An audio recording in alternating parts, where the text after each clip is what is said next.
Good afternoon, everyone. Hello, my name's Jake Kanter. I hope you're well.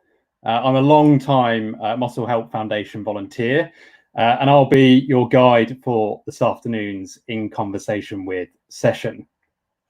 This is a series of chats all about helping our band of muscle warriors across the country feel less isolated and more connected. As it says on the t-shirt, we are stronger together, and we are very much together, albeit through the glow of our screens.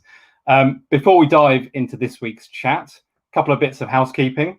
Firstly, please join the conversation. I urge you to comment, ask questions, like, share, follow, subscribe, all those snazzy social media things. We are here for you to engage, so please get involved, and I will endeavour to ask as many of your questions as possible as we go along. Secondly, a quick note on safeguarding. My colleagues are watching us as we go out live, and they will bring to my attention any comments or behaviour that's not quite appropriate, but I'm sure it won't come to that. Finally, all episodes are being streamed and recorded on the charity's Facebook and YouTube channels. You can check back anytime and watch again at your viewing leisure. Now then, I'm excited to introduce our guest this week. Please welcome Andy Wilman, the executive producer of Amazon's motoring show, The Grand Tour. Hi, Andy. Let me just get he's also the former showrunner on a little show called Top Gear. You may have heard of it. Andy is basically the unseen creative genius who makes the magic happen for Jeremy Clarkson, Richard Hammond and James May. Put simply, he is the fourth wheel that transforms Jeremy, Richard and James from being a Robin Reliant to being a Ferrari 458. I nearly got that wrong. Oh, come on, Dave. You'll correct me if I'm wrong. 488 now. Andy's worked with the trio for many, many years, creating the two shows that have, quite simply become mega brands around the world with millions of fans. Anyway, welcome, Andy. Thank you so much for joining us. Welcome. No, thank you very much indeed. Thanks for having me along. Well, it's going to be fascinating, I think, to hear from you. And first of all, I just kind of wanted to get a bit of a sense of what lockdown's been like for you, and how's that kind of affected working on the show? No, it's not been good for the show because we have to. Well, all right. Where we were fortunate was we managed to finish one of our big specials. We shot one in Madagascar, one of these big 90-minute films that we do. Now we got that finished in October. Then we start to cut it together. That takes many months. And we were in the middle of doing that. And then we were supposed to go to Russia in February to shoot our next one. And that absolutely fell to pieces, got shot down in flames because of coronavirus. So we can't shoot that now for another year because that's got to be shot in the snow. So we've got to wait till next February. So that's a blow. We were supposed to shoot another special 90-minute in this July. And we all thought in February everything was going to be okay again. We'd all go around coughing and having temperatures for a couple of months. And the world would not change that much. So Sorry? Sadly, it's gone a bit more upside down than that. Oh my gosh. Yeah. Everything. And because we are a globe-trotting show, we can't globe-trot. So we can't do anything. But I've got the Madagascar film finished, given that to Amazon, and it's up for them to decide when it's going to go out. And they're working on that now. So they'll make an announcement in, I don't know, a couple of months, something like that, about when they're going to release it. So we got something, Yeah. We got something. So clearly you've become famous for your globe-trotting and massive, big set-piece specials that you do. Yeah. Where does Madagascar, where's that going to kind of fit in the canon of previous episodes that you've done? I think, anyone who saw the one before that was we did that on boats in the Mekong Delta. Seamen. The very same. And that was a Marmite film. Obviously people who like cars were going, what the hell are you doing in boats? I'm not looking at junk again. And that lot will be incredibly happy because this is as car based. The car adventure is as good as any we've ever done. The cars are, I'm not going to say anything about them because surprise, surprise this time, but the cars are fantastic. The modifications are good. And the road is the worst road we've ever been on. That's quite something. Yeah, I know. So I wouldn't say it's the most dangerous adventure, you know, like at the end of Seaman when we were really thinking, are we going to make it when we were in that seat? Or way back in Top Gear days when we were in Argentina running for our lives, some things like that. We weren't in those territory. Madagascar's a nice place. But the actual physical, so it's more of a rip-roaring yarn, I think, is a way to describe it. You know, it's rollicking. I'm trying to think of all those boys' own adventure type words. But car-wise, tremendous. Yeah. Oh, well, we look forward to seeing it. I mean, could you just kind of explain your role on the show for people who might not know what a producer does and how because you're out on the road with the guys, aren't you? Yeah, we're a bit like, I'm trying to think of some analogies now. All right, what average age are we talking to out here at the moment? Well, anything from sort of 8, 9 to all the way up to late 20s, I would say, and of course, parents watching as well. All right, okay, I'm trying to think then. Okay, we're a bit like a butler in Thunderbirds or something like that, or Downton Abbey or The Crown, in that we kind of are in the back room making things happen, and things wouldn't happen unless we did what we did. But we sort of take over. Another good example would be a record producer. You know, the band are up front, they're the stars, they're famous, but creatively, you need a producer going, right, you've written this song, we're going to make it into something. But what we also do, if we're going on the producer analogy, is we make sure that we book the studio, we make sure they've got drum kits and guitars and whatever they need to do their thing with. So we're a facilitator and an organizer. And then where it gets creative is putting the film together. You know, we come back with, oh my God, 1,000 hours of rushes for a 1.5 minute film, a 1.5 hour film. And then I have to sit structuring that thing into a story. So that's my great joy, pleasure. Producing the organizing side is a grind, but obviously that is first world problems because, you know, if you're going to work in TV, it might as well be this one. It doesn't get much better for ambition and for adventure. And then, like I say, the bit after that is to craft the story. So if we're in Madagascar for 2 weeks, that's got to come down into 90 minutes of something. So somebody's got to go, we're not using that, we are using that, and that's me. That's an extraordinary undertaking, I shouldn't imagine, to wade through that level of material. And there must be quite a lot of inane chatter that you have to shut out. God above, is there inane chatter? They've got these, like, Jeremy, Richard and James have got these buttons in their cars where they're supposed to be able to switch the camera off that they talk to. And they either forget or they switch it on when it should be off and vice versa. So Richard will switch it on when he's ringing his wife. I mean, I can't use any of that. Or James will just forget. And then it's just, you'll get back with all the rushes and there's 3 hours of James having cigarettes and, you know, talking about what pies he's going to eat to himself when he gets home. So they are a nightmare on that front. There's hours and hours of stuff that I really don't need. But it all comes together. You know, there's always enough good stuff. There's always, and the drivel is obviously drivel. Fantastic. You know? Just to remind our viewers, please do ask your questions, get them in. Andy's happy to answer anything about cars and the shows, and now's a great opportunity to do so.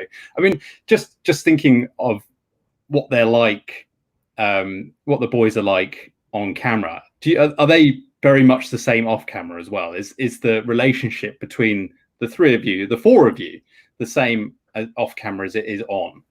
Yeah, I'm often asked which one's the most annoying. And I always think, well, it always goes in order of height, but which way? You know, which way does it go? they are like they are, genuinely, and that's one of the secrets of the success, going right back through Top Gear and Grand Tour. You know, with respect to a lot of TV presenters, they're out there. It's a gig. You get some money, and one week you might be doing a property show. Next week you might be doing a travel show, and that's fine. That's all good. They know what they're on about in terms of cars and what have you. They write, you know, all the words that come out of their mouths come out of their mouths from their own heads. There is no script. And obviously coupled with that, their characters are their characters. So Jeremy is monumentally bombastic and cack-handed, and James is in his own world and takes forever to do anything, and is OCD. So he will clean his own car with cotton buds. He'll clean the dust between the air vents and stuff like that. He talks about that. But he will do like so, but he lives in his own world. So say we've got a crew of 50 people and we're about to leave a location in the morning. Now, getting that crew of 50 people moving, your day is always, you're always short of time. It's a big job to get traction, you know. It's like moving a little army. And you're just ready, engines running, everybody's in their cars, everybody's lined up in the right order. Somebody's with a megaphone going, right, vehicle 3, you're there, blah, blah, blah. And then you'll see James's door open and he'll get out. And you'll be like, where are you going? And he'll go back into the hotel. And you know he's gone to do a number 2 just because it suits him. Or that's the time it happens, you know. So we might leave at 9:15, but if he does a number 2 at 9:14, that's what happens. 50 people have got to wait. And then Richard is like a kid, you know. He is, I don't know if this analogy will stick. I can't think of anybody more modern, but he is like Norman Wisdom. You know, things go wrong. He ends up swinging off ladders. Stuff happens to him. And he's a great comic. He kind of knows that he's a fall guy, you know, that sort of thing. But their characters are their characters. If we're in the pub talking, the same characteristics will be there. You know, Jeremy will knock the table over, James will complain about what the beer is, and so on and so on, and Rich will arrive through the window. So I mean, take us right back to the all the drinks. You went to school with Jeremy, is that right? Yeah. So that's that's that had a bearing on it. Kind of the grounding for your relationship. Oh my gosh! No. It definitely, it was an important thing. We met when we were about 11 or 12. He was a couple of years older than me, and it was a boarding school in the 70s up in Derbyshire, and they were strict in those days. It was the 70s. It wasn't like it is now. So there were lots of rules, and we got into trouble a lot, the pair of us, breaking those rules. But I always like to think, we managed to survive. I think Jeremy got expelled at the end, just before, like in his last term, which is pretty thick. When you've done 5 years and you get expelled in your last term, you're a bit of a moron. But he got, whereas I survived. I'd used all my lifelines, but I survived. And I think we lasted that long, getting into trouble for that long, because when we got into trouble, we always managed to do it with some charm. We weren't mean or something like that. There was no bullying or that kind of thing. And then fast forward to when we were bringing Top Gear back for the BBC, you'll know we were always in trouble. We were always, the newspapers would bring up and go, the Daily Mail would go, they've sparked fury, they've sparked. We enjoyed being in trouble. Yeah, but the viewers didn't really mind. It wasn't the sort of trouble that really mattered. There were a couple of times when we were stupid and thoughtless and arrogant, and we said things that really weren't that funny and we shouldn't have done. But in the main, when we got into trouble, it was always stuff that you could survive and carry on the next day. So we were like naughty rather than bad. And that, long way around the houses, but that came from Repton, I would say, that we had that attitude. Yeah. We've got a whole bunch of questions. Yeah. So let's start. Are the most fearless? Have you got that one from Sue?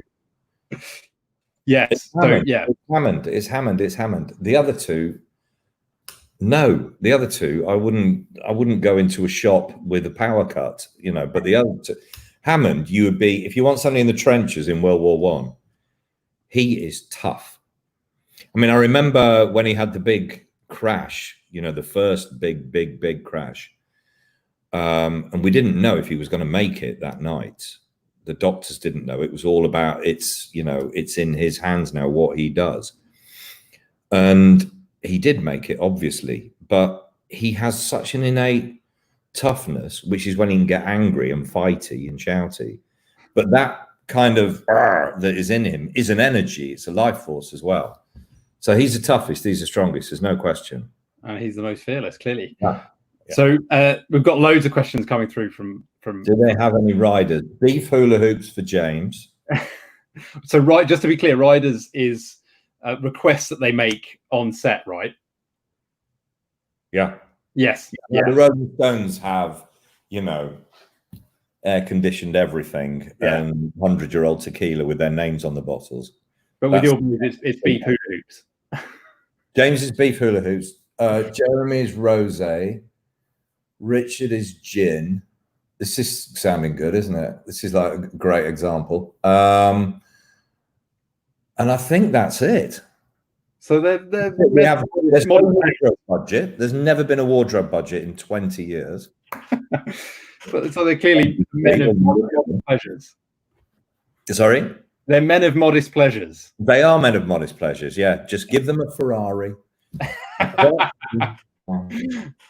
So, and we've got a question here. Which of them is the best driver? Do drop us your name if you want us to give you a shout out. So. Jem's asking a lot of questions here. So Jem is one of our colleagues who's copying and pasting questions over. Oh, right. I thought Jem had nothing to do with it. Right, okay. Which of them is best driver? Jeremy. It is. Jeremy, really. He is the best. I'd say it goes Jeremy, Richard, James. James won't mind. He sees no sort of value in his life. Is not going to be improved by going around a corner sideways in smoke, whereas Jeremy thinks that's going to get him to heaven when he dies. So Jeremy's the best driver in terms of all the car control and all that kind of stuff. Richard close behind, and then obviously Abby or the Stig in the early days. They're on a different level altogether after that. What is the difference, do you think, between an experienced driver and a proper racing driver? Right. So what Jeremy and Richard can do is showmanship. It's good for the TV. It's what I think Tiff Needell, anybody who's 64 on this thing will remember them. He taught Jeremy how to do that. And that's all about showboating. That's sliding the tires, smoke everywhere, 8-year-old mentality going on. And it looks good, but it doesn't get you anywhere very quickly. Whereas what they can't do, which is what Abby and the Stig can do, is a lap time. So lap after lap, they're a tenth of a second apart, the times that they set. So when we were doing the whole business of creating the lap board in Top Gear, that all came about by accident because of the necessity. We were like, I remember one evening we were like plotting and planning the whole new Top Gear, and I'd got this whole wall. You remember that film Minority Report with Tom Cruise when he's got all the moving things around with his hands? As we were trying to do that, we were like, and I was going, and we were looking for a racing driver to put into the mix to kind of, because that's what Tiff had done on old Top Gear. And I was like, well, I can't, we're struggling now because there's nothing for them to do. We've got Richard already. There's nothing for that person for that racing driver to do. And none of them can speak. They're all a bit thick. And then Jeremy was like, hang on, this is where he's good, light bulb. And he was like, give me a minute. And then he went, well, the only thing I can't do, he said, was the lap times, the precise lap times. So we just need the driver to do that. I was like, yeah, but we've still got to hire someone. And he was like, yeah, but I was because, and then they've got to be able to speak. And then he went, why do they need to be able to speak? And then da, da, da. That's when the Stig was born. The Stig was born from that. Actually, we wanted to call him the Gimp because we just watched Pulp Fiction, the guy in the cellar. But the first driver who was the Stig said, "You can swear word, if you think that's going to be my name." So it became the Stig instead, which is what new boys were called at the school Jeremy and I had gone to. I see. Yeah. So a question we had is, are you or have you ever been the Stig, Andy? Oh, look at my, come on. How many times did it take? Right. Look at the member of the Stig in his uniform. Yeah. How many times did it take you to pass your driving test? 4. Who asked that? Is that in there? That's me. That's me. Oh, thank you so much. Right. Yeah, no, I'm not known as. I'll never be the Stig. 1, because of my waistline, and 2, it took me 4 goes to pass my test. But one of them, I did get taken to the wrong test centre. So you know, it wasn't your fault. Great. But what we'll return to some of the questions that were going, but what do you think are the qualities that make a racing driver? Like, why are they so much faster and better at what they do than, say, Jeremy, who is a really good driver but is not at their level? Well, there must have. I remember we did a series called Speed, the Science of Speed. Jeremy and I did. I mean, way back in the 1990s, and we covered off in one of those shows like human reactions. So we looked at fighter pilots and we looked at Michael Schumacher. And no surprises, there are like brain patterns and neuron paths that are just so much more quickly developed for certain people.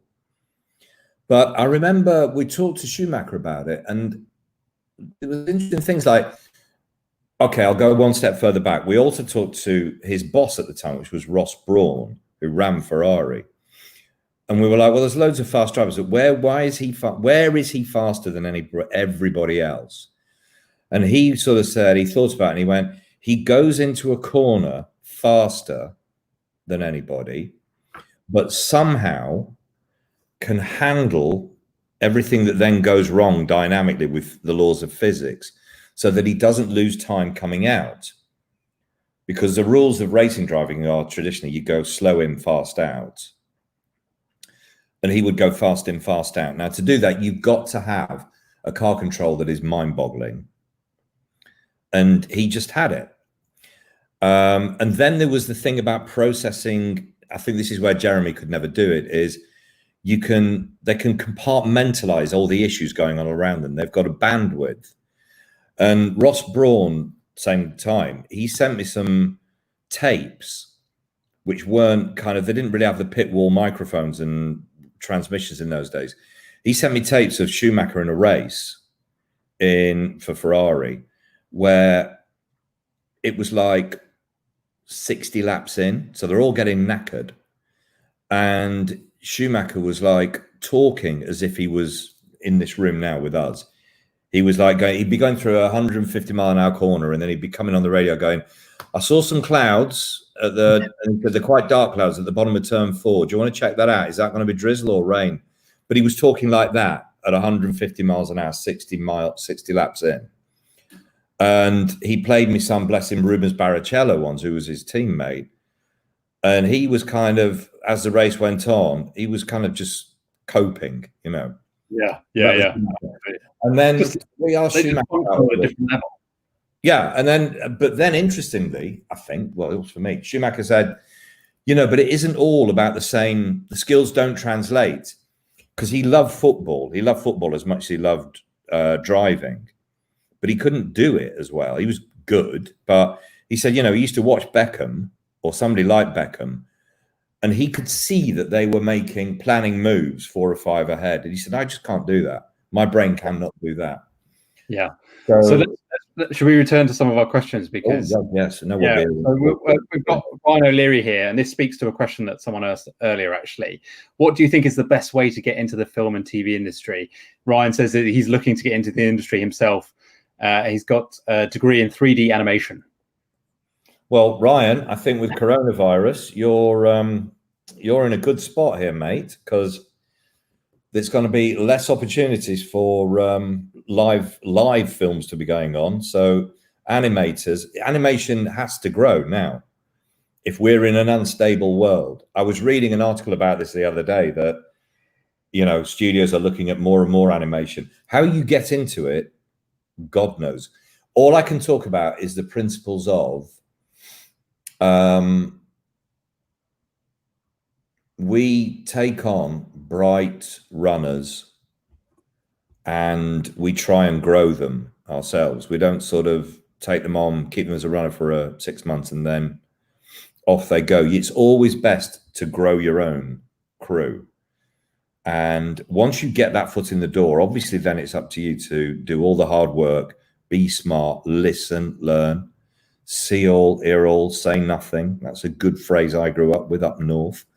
But obviously don't say nothing forever, but, you know, watch and learn. And I think TV people always take first dibs on looking at people who've done any kind of media degree. Now, it won't get you the job, but when they're sorting out a raft of CVs that big and somebody goes, I'm a geography teacher, but I really fancy a change in life, they won't get read. They won't get them in the door. So it is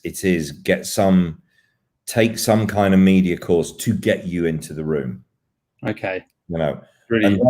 and then it is not rocket science. You get a runner's job. You keep going, I can do that. I can do that. I can do that once you're there. I can do some research. Let me do some research. And then the next thing you know, you're organizing stuff. All of ours have grown inward, you know, in-house. Definitely. Very sound advice. We'll go to Gianluca. Hello, Gianluca. I hope you're well. Which country in Europe has the best roads for Jeremy? For Jeremy. Wow. We've got a similar question here, which says which country has the worst drivers? So maybe we could take those two together. So the best roads for Jeremy and the worst drivers. Oh my God! That's everywhere. That can't I just say Uber drivers are the worst drivers, wherever they may be. Well, they're everywhere these days, aren't they? Yeah, they are, and they've taken over from what was it in our day, Volvo drivers, then it was Rover drivers, and so on and so on. I don't think there's a worse driver. I think there's just different driving styles. In India, it's insane, but it works for India. Vietnam's insane, but for the Vietnamese, it's like a school of fish. You know, they go the one way, then another way, but they don't hit each other. Whereas if we go into it, we're suddenly the worst driver in the world. That would be my point. Hang on, where were we? Best roads. Well, it's a region, Gianluca. It's got to be the Alps. It's always around the Alps where you drop down into Italy, Switzerland, that kind of area. That's where you get that road from Davos, where we did the greatest driving road. Those are the ones, you know, the French Alpine or the Swiss Alpine, except the Swiss won't let you do more than 3 miles an hour. But those are the great roads to go around on. Scandinavia is not good. They're either straight or epoxy speed limit. Italy's got some good ones. And I remember this was like before I was in TV, when I worked at Top Gear magazine, I had to bring back the first Lamborghini Diablo. So it's like 1992 into Britain. And it had just been built at the factory. Chaos. I drove off and I drove back. I went, hang on, there's no documentation. The guy went, oh, don't worry, it's a Lamborghini, you'll be fine. So I drove up all through Italy and France, up to the French border. And the Italian police at the border had machine guns, the whole bit. And this guy dropped down and stuck his nose in the window and he went, where is your documentation? I went, I haven't got any. This is straight from the factory. And he went, okay, then I've got something to say. And I thought, oh, sugar. And then he went, when you head for that tunnel, and there was like a big tunnel, he went, you must go very fast, low gear, right? And that was his telling off. My punishment was I had to make as much noise as possible for that. So we've got a great question here. If you had to recreate a new team to front a revamped Top Gear or Grand Tour, and Jeremy James weren't available, Jeremy James and Richard weren't available, who would be your fantasy presenters? Are you allowed to answer that? Would Amazon let you answer that? If I could think of it, yeah. I mean, that's a good question. Like fantasy presenters. I'd have to. I'm gonna have a. Can I think about that and come back to it, because that's sprung on me, and I want to give that some thought. Fantasy. Is it Freddie Flintoff, Paddy McGuinness? No. It really isn't. Nothing wrong with them, but it wouldn't be. Yeah, I mean, that was lightning in a bottle when those three came together. Yeah. So it's. I wouldn't want to do it with anybody else. Yeah. It really would have to be fantasy presenters. Because I didn't want to do it. I think. What was your favorite adventure? Someone else asks. Ooh. Well, there's more than one. I mean, my most fun one was probably when we did the Middle East Christmas special, Three Wise Men, when we went through Syria, Jordan, we started in Iraq. We were in countries that were war-torn, only half an hour earlier. So to be in them and be with all the amazing people there that's when you pinch yourself and you think you're the luckiest human being on the planet that you're doing this job. And the guys were well known, so we were loved wherever we went. And we were in places like, we were in Palmyra, and you look at the ruin that became because of ISIS, or what ISIS did to Aleppo. And we had such a fantastic time in Aleppo, and it makes you weep. That I know the question was favorite, but sticks in the mind the most. And that adventure was incredible. Deserts are, you would get in a huge tent at night that sleeps 50 people, and you're in a desert. You just fall on the floor, just drop down, crash. You can't get a better life than that. You're in a desert with the stars. Most exciting, obviously, had to be our worst one, was when we got chased out of Argentina, where we were nearly killed. But it was exciting, it wasn't hateful. It was horrible at the time, but it was genuinely scary for you guys. Sorry? It was genuinely a very difficult situation, wasn't it? It was tricky. Terrifying. Absolutely terrifying, because you had no phone signal. We were in the middle of it was like that film Deliverance. You were absolutely in the middle of nowhere with no phone signal, and there was one road to get out of the country, and we were heading for a town where there were 500 people waiting for us. And the village we'd already been through, where we'd been attacked and had rocks thrown through all the cars and everything, the people had attacked the two police cars. There was one police car with us, and they'd attacked that as well. So you knew that the law wasn't going to stop anything. So that was a properly scary thing. However, when I look back on my deathbed, what an adventure, Yeah, absolutely. What an adventure. Something to tell the grandchildren about. I know. Someone asked earlier about your favorite celebrity guests. I know you've got some great stories, haven't you, Andy? Well, yeah, hang on. Don't do that to me. Great story. Build it up. Yes. I'm thinking about this. We've had, of all the guests we've ever had on, we only have one, and I'm not going to say who that was, who was like, don't want to see your face again. So the pleasantness factor was very high throughout all the years. But the one that was the most surprising was Tom Cruise. Now, because it was always a running joke, one day we'll get Tom Cruise, one day we'll get Tom Cruise, when we were like, starting out, and you never get Tom Cruise. And then the show got bigger, and then he and Cameron Diaz, word came that they would do the show, or there was a likelihood they would do the show. But what you get before Tom Cruise arrives is a whole Hollywood publicity machine. And you get 2 days before, security people with dogs sniffing out everything on the sort of Dunsfold aerodrome and all that, all the location. And then you get this timetable that comes through that's been written, which is like, Tom will arrive at 12 noon by helicopter. Jeremy will say hello to him at 12:04. At 12:07, he will go into his motorhome. At 12:09, he will reappear. And at 12:12, he will get in the Star in a car and do his lap. At 1:03, he will eat lunch. And at 1:07, Andy will talk to him about his interview questions. So you think, Jesus, this is the day. This is what the day's going to be like. It's going to be a nightmare. It's scripted out for you almost. Hold that in your head to the minute. 10 o'clock, this helicopter arrives. He gets out of it, and we're like, hang on. We're looking at the thing, going, you're supposed to be here at 12:01. And he just strolled over and he went, he said, I was in a hotel. I said, and I wanted to get down here because I wanted to come down. So I just said, let's go now.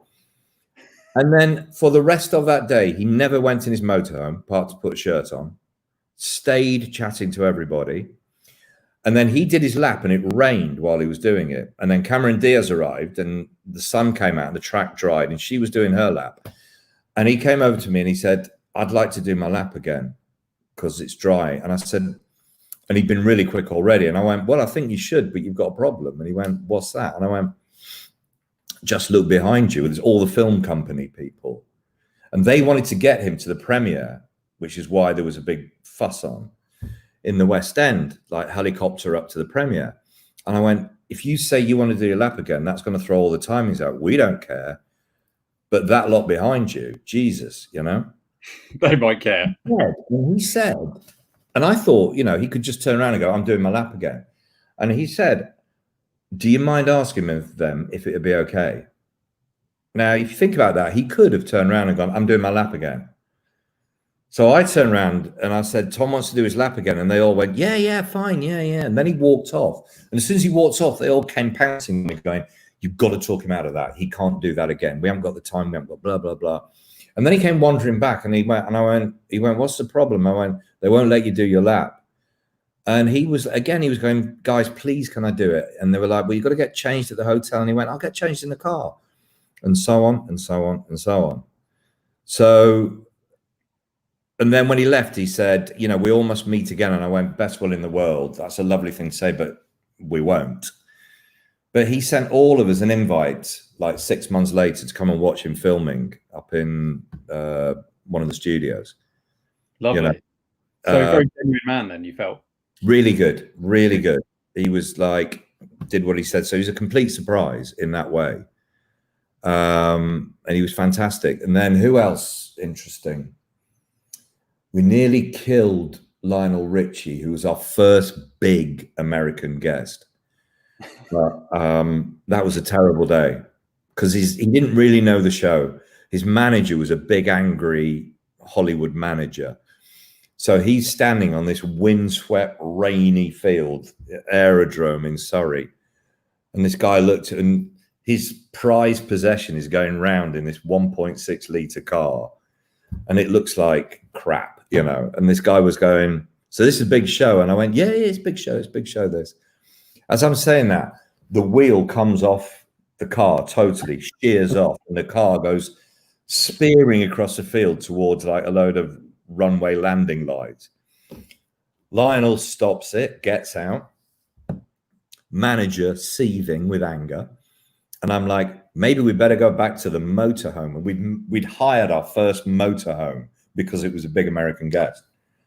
And we'd like got the cheapest one in the yellow pages. And I sort of opened the door of the motorhome and I went, gentlemen, if you'd care to go in. And I let them go in. And then I heard the manager walk up the steps and he turned around and he went, what are you talking? What are you doing? What are you doing?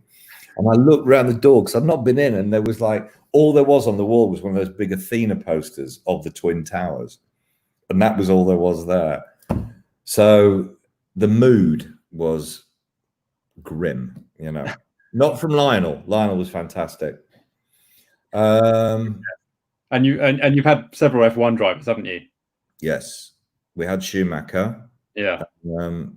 Always good to see him because he was a bit of a. I think somebody was asking about hero drivers. Yeah, that's right. It's him. It's him. It's him.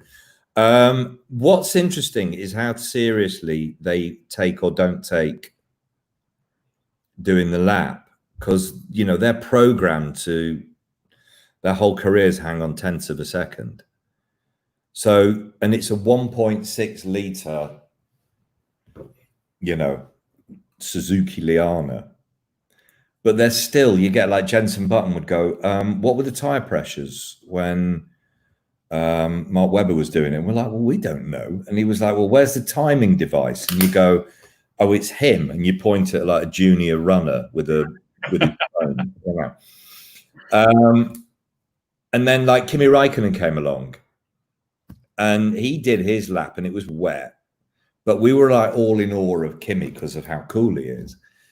And he genuinely is like he is. So very pleasant. But he did some laps and then he went and sat in the motorhome because it had a big chair and he could have a sort of sleep and everything. And we were all going, his times aren't good. He could do better than this. So I went in and he said, how was it? And I said, well, to be honest, not great. You could go faster. And I said, and he went, oh, I don't want to do that. And I was like, honestly, it's drying up now. It's getting drier. So he sort of lifted himself up, looked out the window and he went, no, it isn't. And I was like, it is. And then I had to sort of say, look, was a lot of us here are really happy you're coming back to F1, please get out there and do Kimi stuff, And he was like, oh God, all right, like a kid, But then he did it and he was fine. He was fast. Lewis Hamilton, different. Yeah. He came down the first time he came down, it was wet and he did an amazing lap. But he was like, I need to do a dry time. And McLaren, he was with McLaren at the time. They had all his days planned, which they do for these drivers. Their diary is to the minute for the year. And he took a whole sort of half a day, which he kind of probably shouldn't have done, to come down so he could do that dry time. He was absolutely, it had to be, the competitiveness was, that's there for all to see. I have to be number one. And he was phenomenal, as we're seeing at the minute. He was beyond compare. Yeah. They're all really competitive in like every angle of their lives, every part. Apart from Kimi, yeah. Apart from Kimi, like, how quickly can I sit down again? Yeah. So well, we've got another question from Ryan. He asks, what's your funniest moment? Oh, Ryan, hang on. Oh, these are big ones, mate.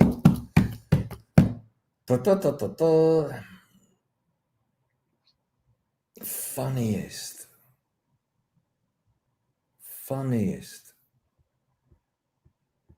I mean, they're all in, when you go on YouTube and you see these compilations that people have done of the films, like James May falling over when he was trying to climb up that plank in Bolivia to get into the car. It's not a massive moment, but never have we laughed so much. That's a tough one, Ryan, because it really is go Top Gear funniest moments or Grand Tour funniest moments. And they are there, and they're the ones that we obviously found the funniest. I couldn't really say on that one. He said Will.i.am could take her from Jeremy as Luke presents for GT. Why? Have you ever been on man? I don't think the fit works there. No.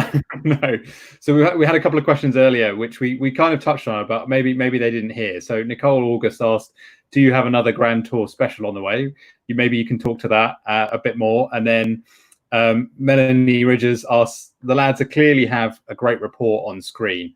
What's the dynamic like when they're not filming? Well, I think we've touched on that because it's the same. Yeah. It is the same because that's their characters. And that's part of why we've lasted so long, is that we don't have to put on TV presenter hats when the cameras roll. They just sort of go from there to there in front of the camera and carry on being the same. So that dynamic's the same. I think, 20 years, everyone's got older, everyone's had kids, that kind of thing.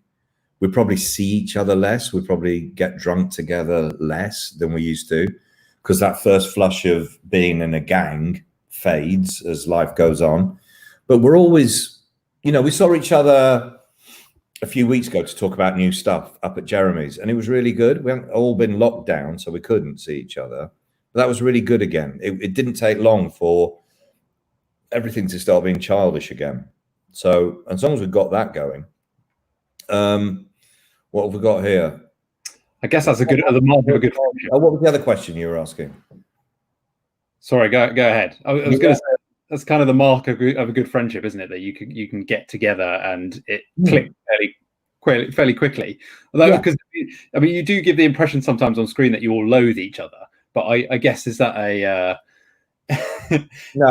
no loathing. There's irritation. There's irritation. Yeah, there's irritation, but irritation off screen, on screen. That's always been the case. You know, I can put the phone down, going, "Oh Jesus, that," you know. Yeah. And so on, and I'm sure they're doing the same about me. Have there been any moments where they're genuinely arguing? Yeah, we've had some bust-ups. I mean, I can't think. Jeremy and I had a big one in Vietnam, and that was a bad day. That was like all the filming went wrong. And we were still finding our feet with how big these shows were becoming and how ambitious they were becoming. So we had a real set to that day where, and all it was I was worrying about my world, he was worrying about his world, and neither of us had empathy for the other that day. And it was a 15-hour day, and there was going to be a 7 o'clock start the next morning for another 15-hour day in the rainy season. They're on bikes, and you're worried that everything's going to fall apart. All the drivers were about to go on strike because we hadn't given them any lunch, which was like golden rule in Vietnam, and we'd broken it. So when those moments happen, you have a big row. Then you make up the next day. But the key then is to go, we're not doing this right. You know, we're amateurs here. We need to get organized, and then you sort of, you know, work it through. So you have rows like that, but nothing that sticks or lasts. Yeah. You know, nothing that sticks a lot, or else we couldn't be together. Absolutely. Because I mean, it sounds like some of the shoots can be fairly grueling in the number of hours you're working and the conditions you're working in. Yeah, they are. They are really grueling. They are. I think that Mekong one, there were 2 full days and nights when I didn't go to bed, and I wasn't the only one. There was a lot of that going on. And it's like if you set yourself a schedule when you set off filming, but then because it's an actuality shoot, as in actuality meaning no script and whatever happens, the day will expand with unforeseen events, but you've still got to reach the goal that you'd put in the schedule. You can't go, we'll go to another hotel because there isn't one, that sort of thing. So that's when they become really grueling. I think that when we had to leg it out of Argentina, I had a count at the end. That was over 50 hours we were awake, you know.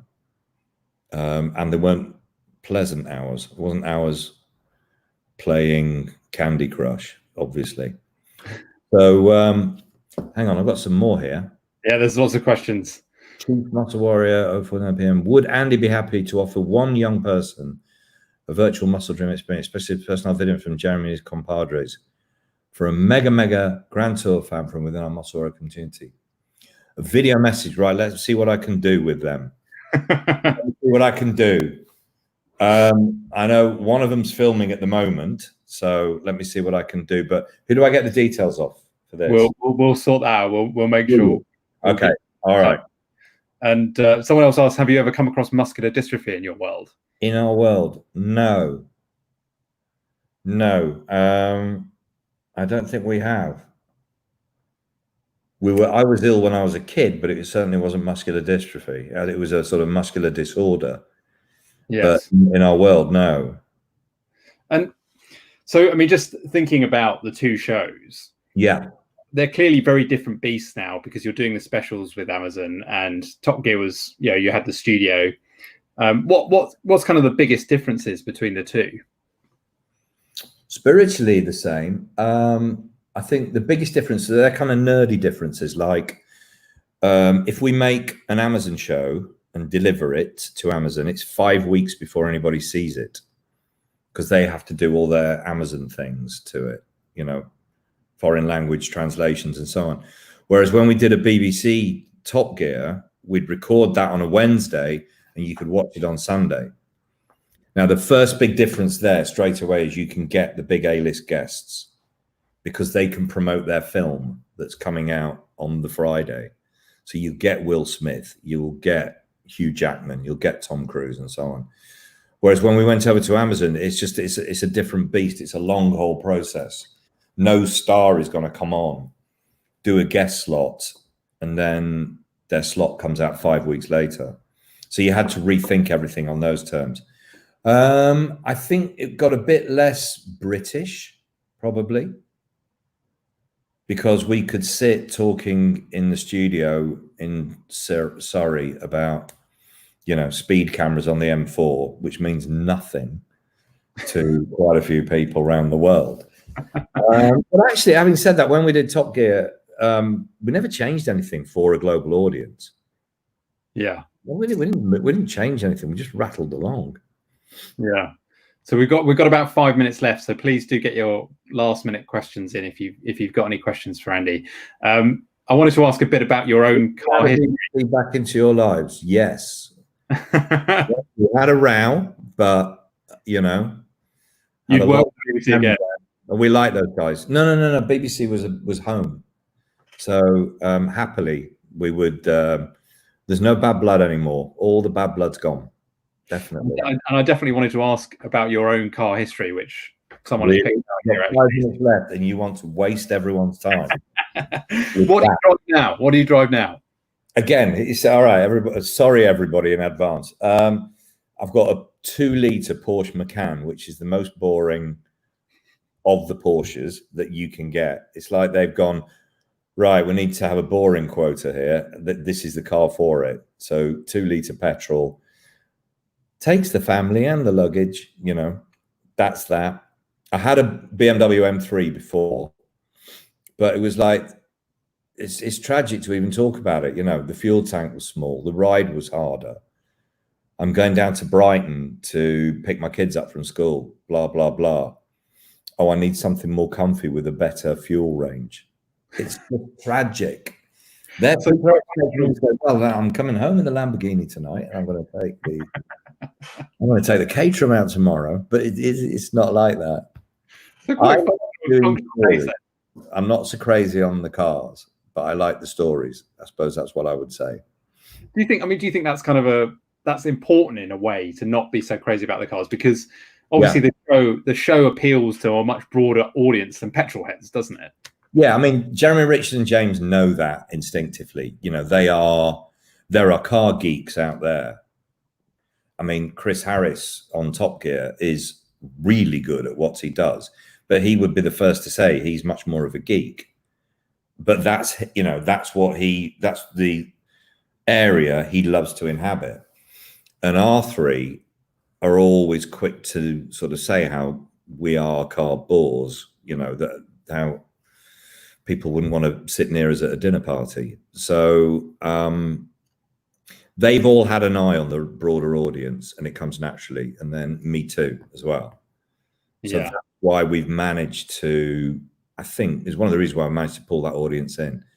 That, and we pulled a lot of kids in, massive amount of kids for our audience. But I think that's because kids are basically funny, really unfair and naughty, and they look at Jeremy, James, and Richard and they go, so when he breaks down, the other two just drive off laughing. That's what I would do with my mates. And I think that's what appeals to kids. You know, with the greatest respect, it's not what Blue Peter teach, but but we do. And it's sort of, I think it hits a soft spot with kids. So talking about audience, Gianluca asks, what has been the funniest moment with a live audience in the studio? A live audience.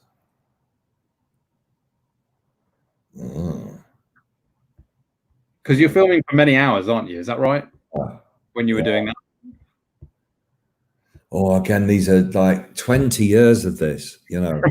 So many memories. Sorry, I'm gonna be disappointing on those ones because I can't think of the specifics of. I remember the Tom Cruise show. It was a hot day. One of the audience fainted, and Jeremy was like in the zone. Like, I was saying earlier, he can't be a racing driver because he hasn't got the bandwidth to multitask. So like you could hear audience member go over just to his left. And Jeremy sort of looks over, sees person on the floor and goes, anyway, Tom, your first car. And Tom Cruise was like off his chair in 3 seconds and down into the audience to help revive this stricken member of the audience. And Jeremy's sort of like, oh, leave them. They'll be fine. They'll be fine. Tom Cruise playing hero. Yeah, Tom Cruise helping out. Jeremy goes, no, they'll be fine. Throw water over them. And you guys you're very well known for evolving the show with the times and being mindful of never going stale. What do you think the sort of next evolution is for the show and for the boys? Well, do you mean, are we going to run out? Like, is it over for cars? Not necessarily cars, but just, have we got the material to do our thing? Because I saw a question earlier where somebody was saying, quite an interesting one, what you going to do when all cars are self-drive? I think we're on that path now because electric cars, they might be fast, but they are transport. So all the cliches about V8s and V10s and all that kind of stuff, and twin cylinders being exciting and visceral, all those cliches are true. We can future-proof ourselves by, luckily, we realized early on in the early days when we got together that old crappy bangers that break down give you hours of entertainment, so we latched onto that. When cars broke down in the early Top Gear films, when we remade Top Gear, in the old Top Gear previous to us, you would have stopped filming. You would have gone, right, this car needs repairing before we carry on. But then we sort of realized, hang on, this is actually the film. The car now won't work and I'm by the roadside. So as long as, long ago, it became an adventure story that happened to have cars. It's Last of the Summer Wine with cars going along, doing their things. It's a buddy movie that happens to have cars in. So that bit will last as long as everyone's got the inclination to. And there'll come a day when you sort of go, we're now doing this just cause it's a job. And then I think we'll probably drift apart. But whatever happens, we've had a great run. We've put ourselves on the map. We've been in the Guinness Book of Records. Nobody can take that away. And car-wise, that matters less for us now. I think we've handed that over, especially with the way we work now, which is just doing these adventures. Yeah. I remember what Jeremy's car, I sent him a rough cut of the Madagascar film. And he's got all this stuff where he's talking about the horsepower, the top speed. And he sort of emailed me back. He went, you know what, let's just drop all that bit. It just doesn't belong in these films anymore. And that was a very small point, but quite a prescient one, that the cars are a vehicle for adventure rather than mechanical, technical. Yeah. That feels like a good note to end on it. More caravan-based. Gems sent this one. We need more caravan-based adventures. Watch this space. Whoever said that. Maybe some more caravans. Yeah. Well, but watch that. Yeah. We've got one more question and then we'll wrap up. But do you carry a ton of spares for the 3 cars the presenters are driving on these big adventures? Yeah.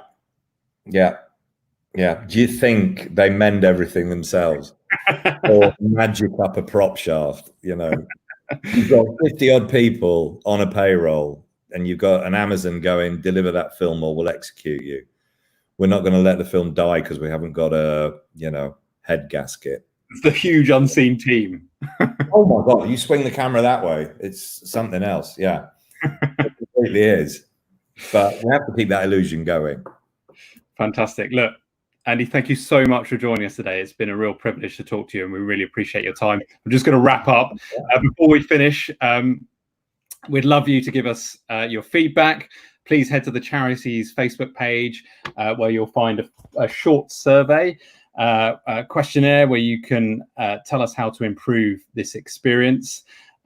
Also, if you'd like to make a donation in support of the Muscle Health Foundation, you'll be helping the charity expand its efforts in delivering many more Muscle Dream experiences in the future. Thank you so much if you choose to do that. And for those who may wish to volunteer and fundraise for us, head to musclehelp.com. That's musclehelp.com, and message us. We'd love to talk to you. We are always looking for new recruits. For our beneficiaries and our families who tuned in today, thank you so much for watching. And remember, we are stronger together. Please do reach out with any suggestions as to how you can, how you would like the charity to support you at this time. We'll be back on Friday, the 7th of August at 4 p.m. For a chat with Erin Pryor, a sports psychologist who has worked with the England Power Chair football team. And a reminder that you can watch all the previous sessions that we've done, some real gems in the archive, via our website and social channels.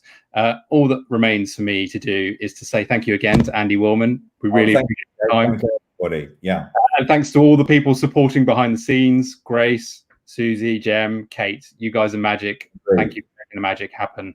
And thank you to you for watching. Have a fantastic weekend. Okay. Oh, we've missed the muscle salute, Andy. We've got to do that on the way out. What are you doing now? Fantastic. Thanks, guys. Okay. Thank you.